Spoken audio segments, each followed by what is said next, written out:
Goods. Tonight, a look at MontanaFair's biggest year yet. However, we're hearing how one former fair consultant says it could be even bigger if admission was free. MontanaFair executives say they need that gate admission to make future improvements at Metro Park. However, I spoke to one man who thinks that could still happen while also saving taxpayer dollars.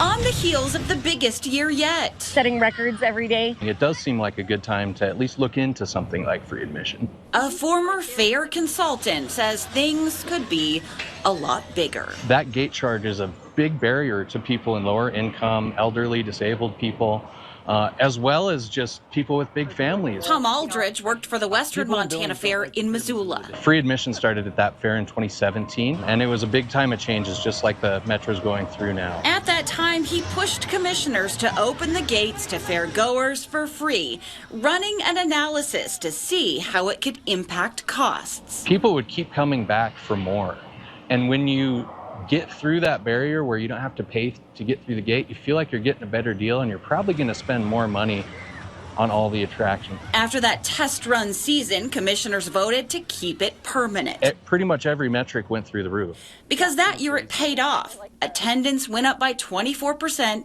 concessions saw an increase of 16%, and sales for tickets sold at the carnival went up 19%. We simplified operations, so we were able to lower our expenses while having a slightly lower revenues, but it cost the taxpayers about $30,000 less that year. Aldridge says doing away with admission at the gate meant doing away with staffing at the gate, which also took operating costs away. We actually arrived at free admission through the process of eliminating expenses, and that was one of the biggest ones.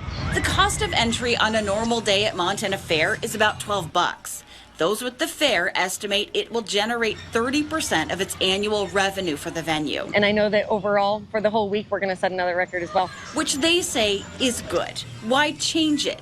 Aldridge says, why not? The public's money is in their hands, and it is a risk. You have to acknowledge it's a risk. There's a good chance that the free admission surge in attendance is going to make you more money. Those with MontanaFair tell me they didn't want to specifically address free admission for this story just yet, but they did say they're currently compiling and finalizing all the numbers for the 2024 fair. They expect to release those next week, and then they'll discuss the vision and future of MontanaFair.